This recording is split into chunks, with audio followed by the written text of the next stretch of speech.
When a well-dressed man walked into a prestigious bank to cash a check, he expected professionalism, but instead he faced humiliation. What the bank manager didn't realize? That man wasn't just any customer. He owned the bank. What happened next left the entire room in stunned silence.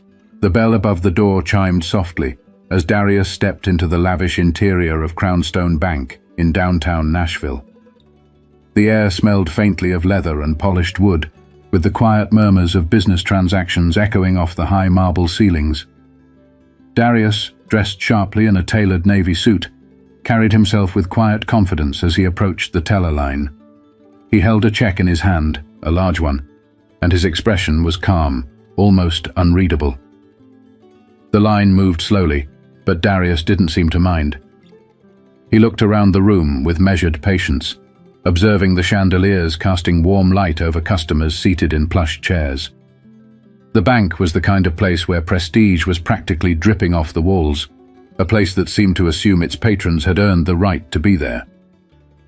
When it was finally his turn, Darius stepped forward and handed the check to the young teller behind the counter. She glanced at it, her eyebrows lifting slightly at the amount, before her face shifted into something more neutral. "I'll need to call my manager to approve this, sir," she said, her tone polite but hesitant. Darius nodded, offering a small, reassuring smile. "Of course. Take your time." A man appeared moments later, mid-50s, salt and pepper hair, wearing an expensive suit that seemed designed to command authority. Mr. Simmons, the bank manager, approached the counter briskly, his eyes immediately darting to the check. He took it from the teller, his gaze flickering to Darius with the briefest hesitation. There was a pause, a subtle narrowing of Simmons's eyes. "Excuse me, sir," Simmons began, his voice low but firm. "Do you have any ID to go with this check?" Darius calmly reached into his pocket, pulling out his driver's license and sliding it across the counter. Simmons barely glanced at it before handing it back, his expression tight. "I see. Well, I'll need to verify this with the issuing party," Simmons said, holding the check as though it were a suspicious artifact. Something in the air shifted, not noticeable to most, but Darius caught it. A look of skepticism crossed Simmons's face, subtle but unmistakable. It wasn't the kind of doubt born from procedure. It was personal. "Is there an issue?" Darius asked, his tone measured but firm. Simmons didn't answer right away. Instead, he stared at the check, the corners of his mouth tugging downward. "Just give me a moment," he muttered before walking away toward his office. The tension in the room thickened as Darius waited, his posture straight, his expression composed. This was only the beginning. Minutes passed, and Darius remained at the counter, his calm demeanor a sharp contrast to the buzzing activity around him. A faint murmur of whispers started from a few customers nearby, their curious glances darting toward him. Mr. Simmons reappeared, holding the check in one hand, his expression stern and unreadable. "I've looked into this, Mr. Darius, is it?" Simmons began, deliberately leaving off Darius's last name, as though it didn't matter. "This check raises some red flags. Can you tell me where you got it?" Darius tilted his head slightly, his dark eyes studying Simmons. "It was issued to me as payment for a business transaction. Everything is in order, I assure you." Simmons's lips pressed into a thin line. "A business transaction, you say?" He leaned in slightly, his voice lowering but losing none of its edge. "And what business are you in?" For a moment, the room seemed to shrink around them. Darius's gaze didn't waver. "I'm in real estate development," he replied evenly. Simmons let out a dry chuckle, shaking his head. "Real estate, huh? Must be quite a deal to warrant a check like this." He waved the paper slightly, drawing attention to it. His tone sharpened. "Look, these things don't just fall out of the sky. I'm going to have to decline this transaction." The words hung in the air like a slap. "You haven't verified anything yet?" Darius said, his voice steady but edged with frustration. "The issuing party's contact information is right there. Call them." Simmons waved him off dismissively. "I don't need to waste my time chasing down details for something that's obviously suspicious. If you want, you can try cashing this somewhere else." The volume of his voice rose slightly, enough to catch the attention of more customers and staff. A woman seated near the entrance glanced up, her eyes flitting between Simmons and Darius. One of the tellers whispered something to her co-worker, their gazes darting nervously toward the manager. Darius took a step closer to the counter, his calm now threaded with a quiet intensity.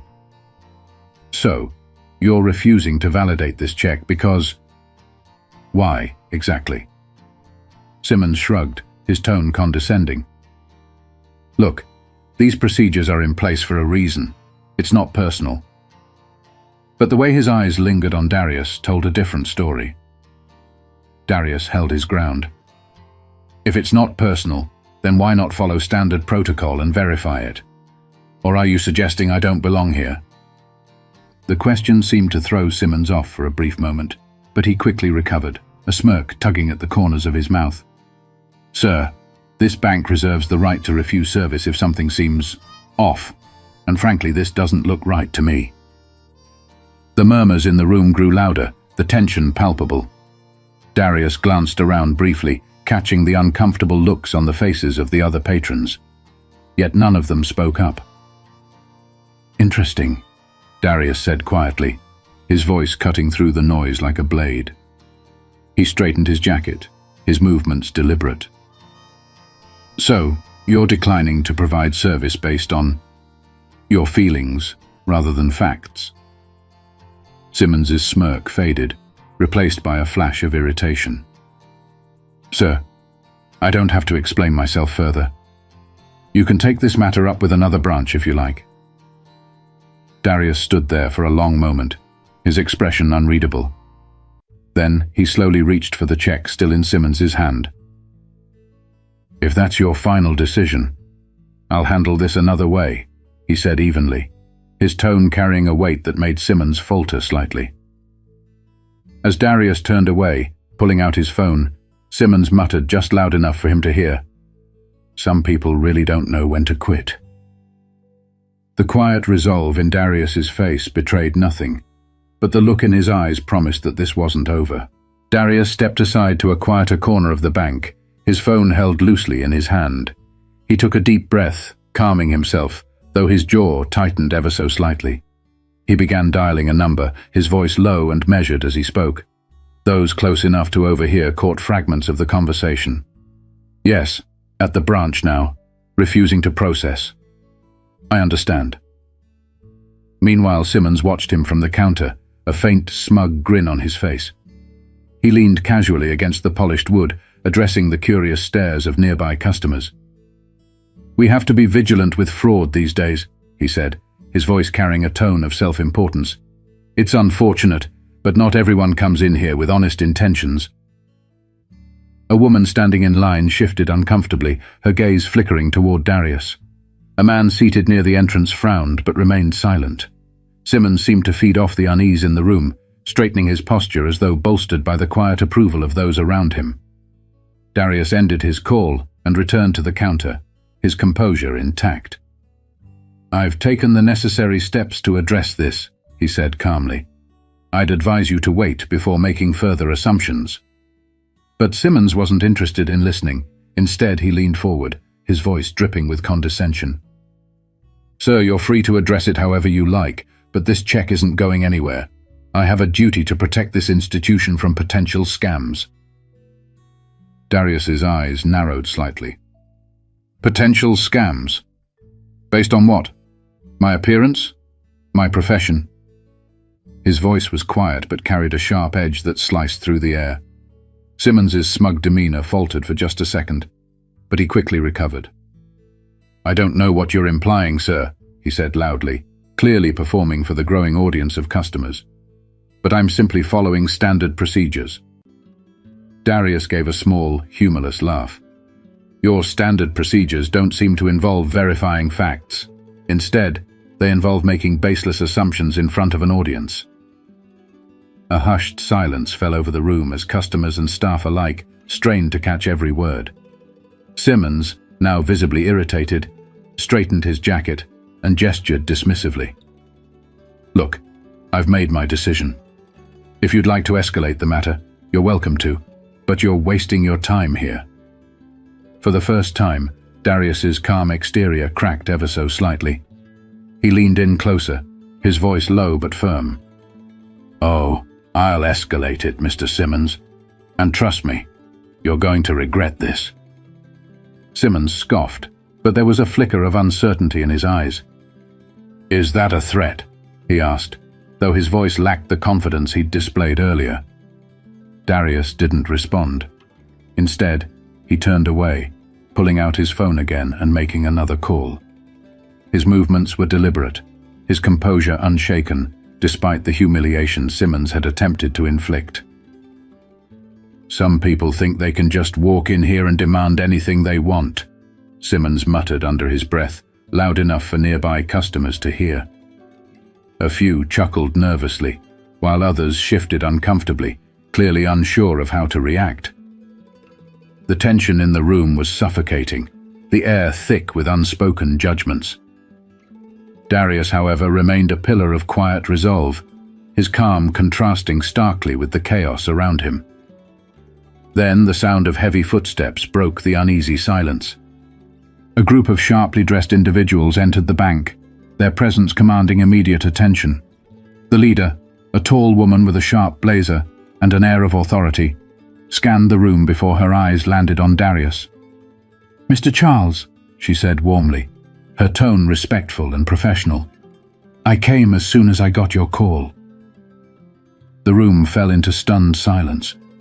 Simmons's face paled, his confident posture crumbling as he realized who Darius had just summoned. And just like that, the balance of power shifted, leaving everyone breathless with anticipation for what would happen next.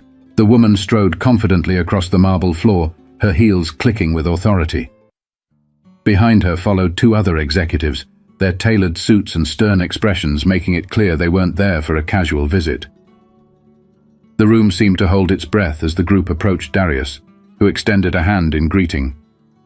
"Thank you for coming so quickly," Darius said, his voice calm yet firm. "Of course," the woman replied, shaking his hand. She turned towards Simmons, her expression instantly hardening. "I assume you're Mr. Simmons, the manager of this branch." Simmons stumbled over his words. Yes, that's me. May I ask what this is about?" His attempt at maintaining authority fell flat under the weight of the woman's piercing gaze.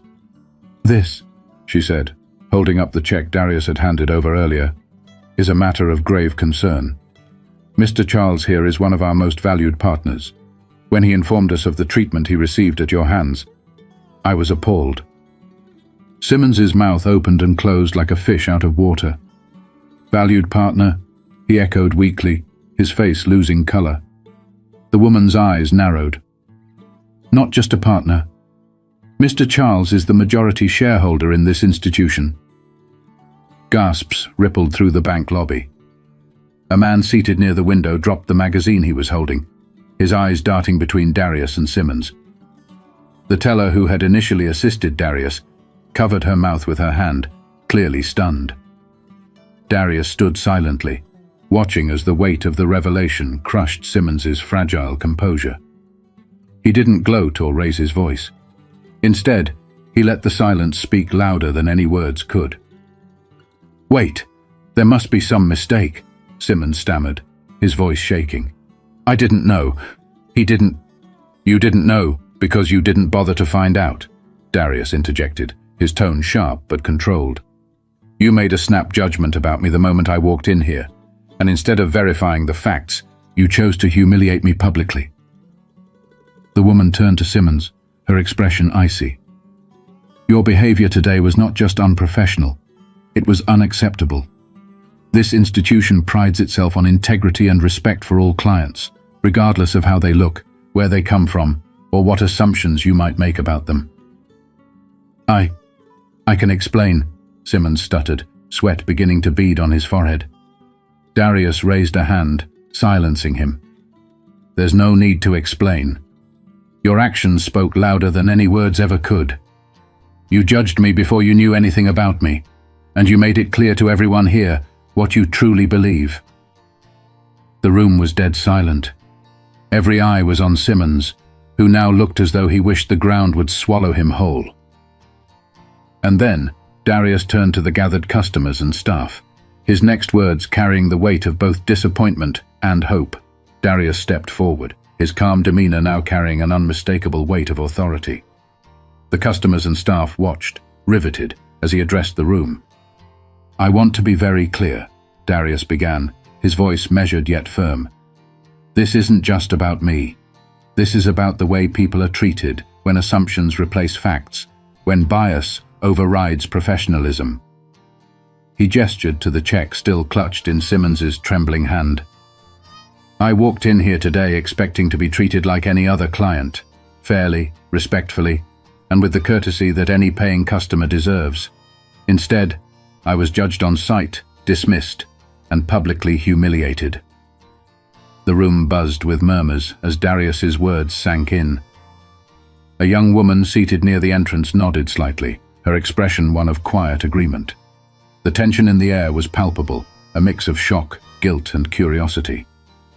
The executive woman who had arrived with the team stepped forward, her sharp heels clicking against the marble. "Mr. Charles, we deeply regret what happened here today. I assure you that this does not reflect the values of our institution, and we will be taking immediate action to address this incident." Her gaze shifted to Simmons, who looked like he might faint. "Mr. Simmons, your behavior today was not only unprofessional, but a clear violation of our code of conduct. You failed to perform even the most basic due diligence before jumping to conclusions. This kind of treatment will not be tolerated." Simmons opened his mouth to protest, but the woman cut him off. "Save it. Your actions today have already been documented, and we'll be addressing them internally. For now, I suggest you step aside while we resolve this matter with Mr. Charles." The audience in the lobby watched in stunned silence as Simmons, pale and visibly shaken, stepped back from the counter. He glanced at Darius, his expression a mix of anger and humiliation, but he said nothing. The woman turned back to Darius, her tone softening. "Again, Mr. Charles, we apologize. If there's anything we can do to rectify this situation immediately, please let us know." Darius looked around the room, his gaze resting briefly on each face. Finally, he spoke, his voice calm but carrying the gravity of the moment. "This isn't about rectifying anything for me," he said. "This is about making sure no one else has to go through this. Bias, whether conscious or unconscious, has no place in a professional setting, or anywhere else for that matter." His words seemed to resonate with the room. Some customers nodded, others looked down, avoiding his gaze. The staff behind the counter shifted uncomfortably, clearly affected by the confrontation. The executive woman nodded. "You have our word that we will be taking immediate steps to address these issues, both in this branch and throughout the company. Training, oversight, and accountability will be implemented without delay." Darius offered a small, thoughtful smile. "That's a start," he said. "But remember, change doesn't come from policies alone. It comes from people choosing to do better every single day." The weight of his words hung in the air, leaving everyone in the room with something to think about. But the moment wasn't over yet. The silence in the lobby lingered, heavy with reflection. Darius turned to Simmons one last time, his gaze steady but without malice. Instead, his voice carried the weight of a lesson, meant not just for Simmons, but for everyone watching. "You see, Mr. Simmons, respect isn't something you give based on assumptions or appearances.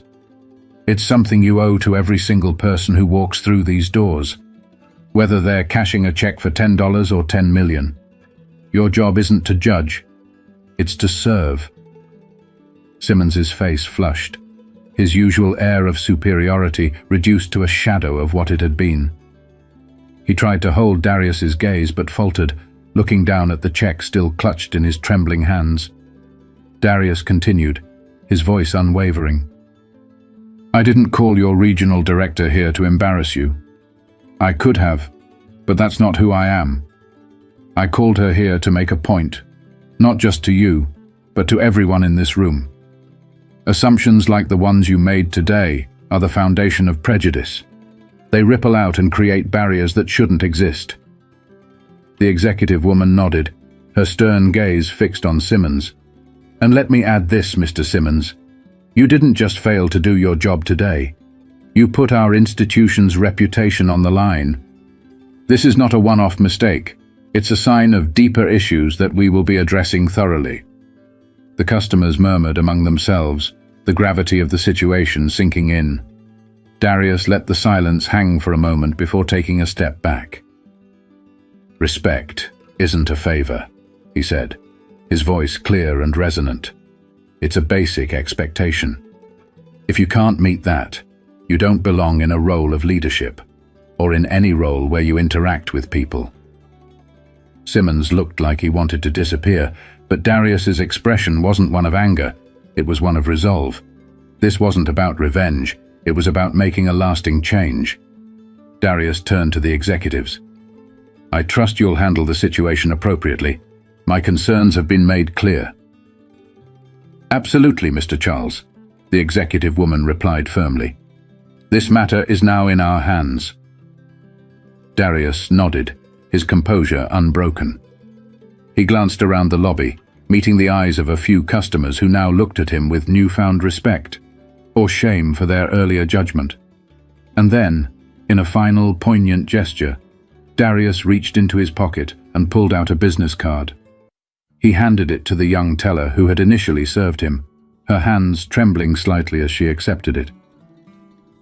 If you ever feel like you're being treated unfairly, no matter where you are, call me, he said softly. We all deserve better than what we've seen today. The teller nodded, her voice barely above a whisper. Thank you. Darius adjusted his jacket, casting one last look at Simmons before turning to leave. His footsteps echoed across the marble floor, a sound that carried the weight of justice, dignity, and the promise of change.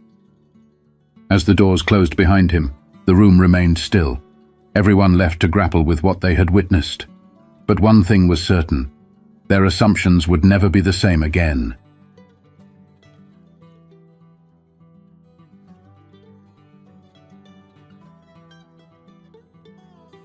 The silence in the bank lingered long after Darius had left, an unspoken tension hanging in the air like a storm cloud. Simmons stood frozen behind the counter, his face pale and clammy. He fumbled to set the check down, his hands trembling slightly as he realized the magnitude of what had just unfolded. The executive woman turned back to the customers and staff, her voice firm but composed. Let this be a lesson for everyone here today. Our institution was built on trust, equality, and fairness. If we fail to uphold those principles, we fail the very people we are here to serve. This isn't just about a single incident, it's about holding ourselves accountable and striving to do better. Several customers nodded, some looking visibly moved. The teller who had interacted with Darius wiped at her eyes discreetly, clearly affected by his parting words. As the executives exited the branch, murmurs began to fill the room. One customer, an older gentleman in a tweed jacket, leaned over to the woman next to him. He didn't just teach Simmons a lesson, he said softly. He taught all of us something today. Outside the bank, Darius stood on the busy Nashville sidewalk, the city's hum of life moving around him. He glanced up at the building for a brief moment, a faint smile playing on his lips. His phone buzzed in his pocket, and he pulled it out to see a text from the executive woman. All actions have been set in motion. Thank you for your patience and for giving us the opportunity to right this wrong. Darius typed a quick reply. Thank you for listening. Change doesn't happen overnight, but every step matters. As he slipped his phone back into his pocket, Darius exhaled deeply. The encounter had been draining, but it had also been necessary. For far too long, moments like this had gone unchecked, hidden behind the veil of policies and procedures. But today, he had peeled back that veil for everyone to see. Walking down the street, Darius thought back to the teller's young face, her nervous hands clutching the business card he'd given her. If even one person in that room walked away from today with a new perspective, it would have been worth it. The lesson was clear. We must challenge our biases, treat others with dignity, and hold ourselves accountable for the ways we interact with the world. Every action, no matter how small, has the power to create a ripple of change. As Darius disappeared into the bustling city, the faint sound of justice lingered in the air, leaving behind a story that no one in that bank would soon forget. Stories like these remind us of the importance of challenging prejudice and advocating for fairness. If this resonated with you, share this story, subscribe to our channel, and join us in spreading awareness about the power of respect, equality, and understanding.